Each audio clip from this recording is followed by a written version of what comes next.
Hello everyone, welcome back.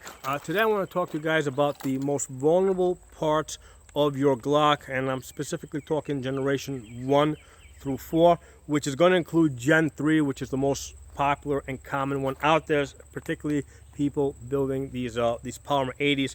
So that would be the trigger spring.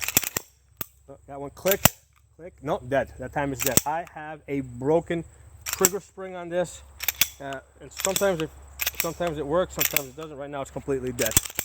Yep, dead. Okay, so it's got a broken trigger spring, and I know it's broken because I can see it. Okay, if I lift this up over here, I'm gonna push up on my right, and I can see that my. Let me get underneath of there. I can see that my trigger spring is moving around. So I'm doing this so you guys can know and diagnose this yourself. So you see how that's moving around. So that's broken at the other end, right? The other end where it connects to the trigger bar, it broke. So this is a fairly cheap part. I mean, 3 years ago this was like a $2 part. You know, now it's a $6 part. You wanna get a whole bag full of trigger springs. All right, it's the most vulnerable part of your Glock Gen 1 through 4. In Gen 5, they changed it. This was probably the biggest, most important change that they have done to Glocks. They changed the trigger spring in Gen 5 so that, because this basically is a stretchy spring, so they changed it to a compression spring, okay, because the compression spring is a little bit stronger. The stretchy spring, is basically a much, it's a weaker design, okay. So now that said, I still prefer Glock Gen 3s. The reason is because the patents have expired on the Glock Gen 3s, and I can have bags and bags and bags of parts, okay. Got a bag of loose parts here. That's all triggers over there, complete triggers.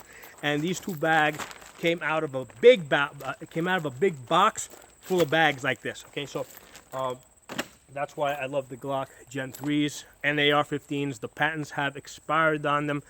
There's parts out there that are plentiful. They're made by lots of different companies, and also the knowledge of how to fix these guns is widely circulated. So right, so you've got a reliable gun, right? These are my 3 criteria for a good gun. Reliable gun, lots of parts in circulation, lots of knowledge in wide circulation about how to fix the guns. Okay, so on your Glock Gen 3, you want to get, let me show you over here.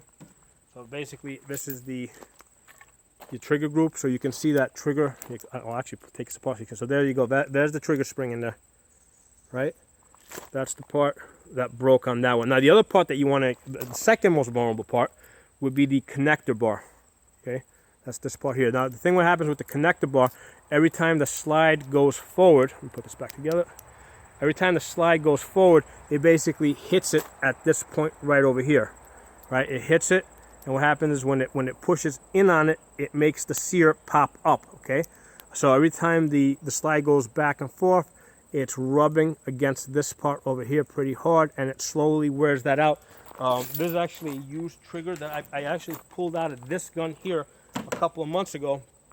I think, now mind you, these are cheap eBay parts, so it's not going to be like Glock OEM parts or premium parts. These are cheap eBay parts that I have bought. Obviously I'm not putting this into red guns that I'm planning to go to war with. All right, these are basically plinking guns that I just use for fun and for training people. So I don't mind having putting cheap parts into them. Hey, it gives me an opportunity to practice fixing the guns. Okay, so and I can also show people how to fix the guns when these things break. Okay, so this one that you see here, what happened with this one is the connector bar over here, that little connector that sticks out, had gotten worn away a little bit. So what I did is I took this apart, I removed the connector, it just slides out, and what I did is I bent it out a little bit. And what I'm going to do is I'm going to throw, since I got to take this gun apart anyway to fix it, I'm going to throw this trigger group in there, and I'm going to see if that adjustment that I did where I bent out the connector, not bend it in, bend it out, right, away from the housing, all right? You bend that little piece out, so that so that the slide basically activates it and pushes it in as it goes against it. It pushes in like that as it passes past it. So I'm going to throw this in there. I'm going to see if how well that modification worked and how long it will last. So I think I got something like about close to 5,000 rounds on this one before that got worn out. And then I put, it was on the same gun, I remember it because of the color. Then I put this one in. So I did about another 5,000 rounds on this before the trigger spring broke. So it seems like I'm getting about 5,000 rounds on these eBay lower parts kits before something breaks. With the my Glock 17, that's all factory OEM. That went 75,000 rounds the first time before something broke, and that something was the trigger spring.